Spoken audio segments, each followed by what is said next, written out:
Unfortunately, we can't create more hours in the day. So if you're looking to stay on schedule, get more done, or even earn more as a freelancer or an entrepreneur, you have to make the best use of the hours that you do have. I've been able to support myself as a freelance content creator for the past 15 years.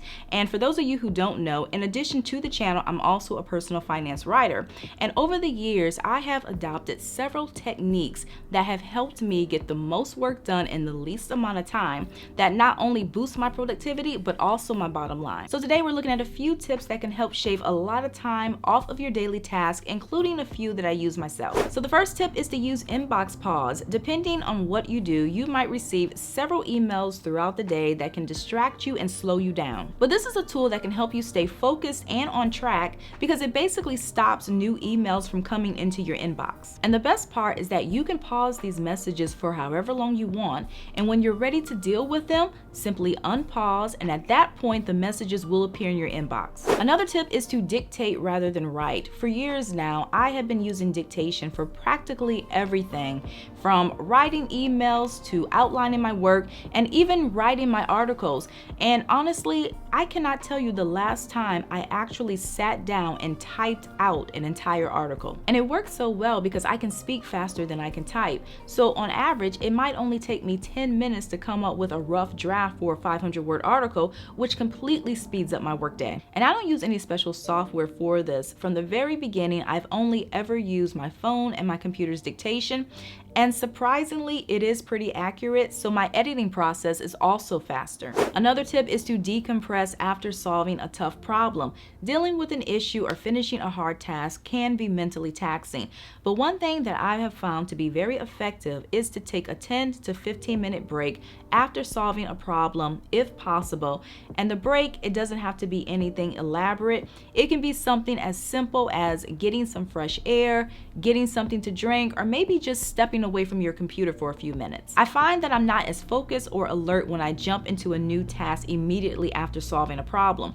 But if I'm able to take a few minutes and regroup, clear my head, getting through the next assignment is so much easier. Another tip is to eliminate needless communication. Now, this is a tip that might not work for everyone or in every situation, but it is something that I have been doing more recently, and it's worked out pretty well. Sometimes I'll have a client email me and say they want to hop on a call for about 5 minutes. But the problem is that the calls, they are never 5 minutes. They always end up being like 20 minutes or 30 minutes. And oftentimes the information that they're telling me could have easily been communicated through a short email. So one day I had a call scheduled, but that day ended up being super busy. So I sent her an email letting her know that I wouldn't be able to speak. And I gave her an option. Would you rather reschedule, or is it something that you can possibly send me through email? And she was completely fine with that. And then she's like, well, actually I have a PDF outline of what I wanted to discuss with you. Why don't I just send you the outline instead? So in my mind, I'm thinking, that's perfect. That's actually what I wanted anyway. So I was able to get the information yet avoid the 30-minute conversation. Another tip is to stay hydrated. What some people might not realize is that even mild dehydration can reduce cognitive function, making you feel tired and sluggish, which of course can decrease productivity. So it's so important to be fully hydrated and to drink more often, preferably water. And I usually will fill my water bottle several times throughout the day and then sip on it as I work. And as a tip, I also like to include a squeeze of lemon, and not only to add flavor to the water, but also because the scent of lemon is believed to also boost productivity and motivation. Another tip is to learn how to manage your energy. And again, this might not apply to everyone, but if you have some flexibility in when you're able to complete certain tasks, be mindful of when you are most alert and when you are most productive. For some people, it might be in the early morning. For others, it might be in the early afternoon. I know me personally, I am most alert in the morning, so that is when I like to do the most things, especially those harder tasks, because if I put off those assignments until the afternoon when I'm low on brain power, I'm gonna procrastinate and I'm not gonna be able to get much done. Another tip is to schedule smaller tasks. I think that there is a tendency sometimes to only put bigger things or major tasks on our to-do list, and then we try and squeeze in those little things when we can. But what often happens is that sometimes we forget about the little tasks, or we keep putting them off, and then they end up piling up. But what I've also found to be helpful is to schedule the smaller tasks throughout the day, whether they are related to work or personal. Another tip is to take a real lunch break. Now, if you have a full schedule, eating through lunch might seem like a good use of time. However, taking a much needed break is essential to performing at your best because it can reduce stress and exhaustion. Refreshing your mind can increase focus, and it can also help you get through tasks more efficiently. So whether it's 30 minutes or 1 hour, allow yourself a break. Another tip is to take a nap. Now, I know personally I've never been able to take power naps. It takes me like an hour to fall asleep, and then once I get into it, it's time to wake up again. But if you are fortunate enough to be able to do this, taking a 10, 20, or 30-minute nap, maybe on your lunch break, might be all that you need to boost your energy and boost your brain power so that you're able to get through your to-do list. Another tip is to reward yourself. I have been using the reward system with myself for several years now, and it has worked out really well.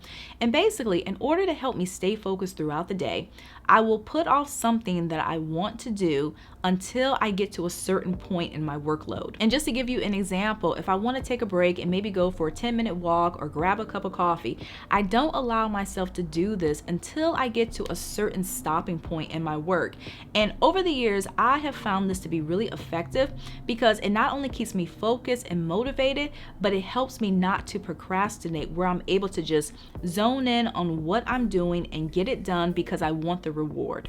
Another tip is to scale back on the number of tools that you use. There are so many tools and apps designed to help increase productivity, and over the years I have downloaded several of these thinking that I can use this for that or maybe that for this. But one thing that I've quickly learned is that when you have so many apps and tools to help you manage your day, managing these can become a job in itself. So if possible, try and scale back. Maybe choose your favorite one or two and then let the others go. So the final tip is to create a morning routine. Another thing that I have discovered about myself is that I also tend to be most productive when my day does not start off chaotic.